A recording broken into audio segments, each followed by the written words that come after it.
ரோசா நோம்போடு சம்பந்தப்பட்ட வசனங்களில் இரண்டாவது பகுதி. நீங்கள் எத்தனை நோன்பு வைத்தீர்கள், நீங்கள் எத்தனை நோன்பு பிடித்தீர்கள் என்ற இப்படி கேட்கிறது. ஆப்னே கித்தனே ரோசே ரக்கே, ஆப்னே தாங்கள், கித்தனே ரோசே எத்தனை நோன்புகள், ரக்கே வைத்தீர்கள் பிடித்தீர்கள். Apne கித்தனே ரோசே ரக்கே, how many fasts have you observed, how many fasts have you observed என்று நான் கேட்போம். அடுத்து கல் சாத்வா ரோசா ஹோகா, நாளைக்கு 7வது நோன்பாக இருக்கலாம் என்று ஒரு சந்தேகத்தோடு நாங்கள் கூறுகிறோம். மாசி ஷக்கி, சந்தேகமான இறந்த காலம். நாளை 7வது நோன்பாக இருக்கலாம் என்று எப்படி சொல்வது?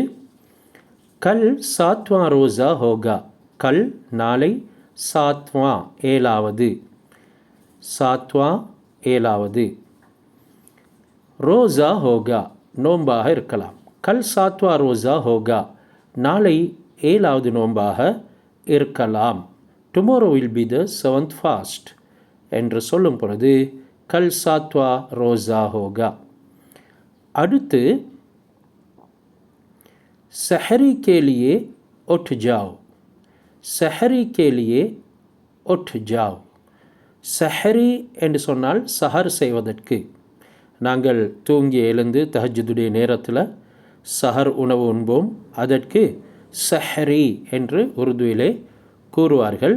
அதாவது சஹர் உணவு என்ற கருத்து சஹரி கேலியே, அதாவது சஹர் உடைய உணவுக்காக, சஹர் செய்வதற்காக, ஒட் ஜாவ் எழுந்திடுங்கள். ஒட் ஜாவ் என்றால் எழுந்து விடுங்கள். ஒட்டுண்டா எலும்பு, ஜாவுண்டா போ என்றாலும் அந்த ஜாவ் ஒட்டுடன் சேரும் பொழுது எழுந்து விடுங்கள், எலும்பிடுங்கள் என்ற கருத்தை உணர்த்தும். Wake up for pre dawn meal, wake up for pre dawn meal. Pre dawn meal சஹர் உணவு, அதுக்கு எழும்பி இருங்கள், எழுந்திருங்கள். அடுத்து பாருங்கள், இஃப்தாரி கேலியே ஆ ஜாவ், கம் ஃபார் இஃப்தார், இஃப்தாரி கேலியே ஆ ஜாவ். இஃப்தாரி என்றால் நோன்பு திறப்பது.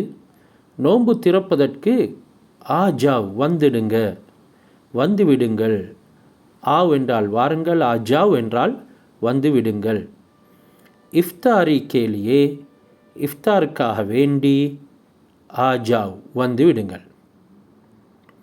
இப்பொழுது இந்த வார்த்தைகளை நாங்கள் மீண்டும் ஒரு விடுத்தம் வாசிப்போம். ஆப்னே கித்தனே ரோசே ரக்கே, நீங்கள் எத்தனை நோன்பு நோற்றீர்கள். கல் சாத்வா ரோசா ஹோகா, நாளைக்கு 7வது நோன்பாக இருக்கலாம். சஹரி கேலியே ஒட் ஜாவ், சஹர் உணவு சாப்பிடுவதற்காக எழுந்திடுங்கள் அல்லது சஹர் செய்வதற்காக எழும்பிவிடுங்கள். இஃப்தாரி கேலியே ஆ ஜாவ், இஃப்தார் செய்வதற்கு வாருங்கள், அதாவது நோன்பை திறப்பதற்கு வாருங்கள் என்று நாம் அழைப்போம். ஆப்னே கித்தனே ரோசே ரக்கே, கல் சாத்வா ரோசா ஹோகா, சஹரி கேலியே உட் ஜாவ், இஃப்தாரி கேலியே ஆ ஜாவ். எனவே இது அனைத்தும் நோன்புடைய சந்தர்ப்பங்களில் நாம் பரிமாறிக்கொள்ளக்கூடிய வார்த்தைகள்.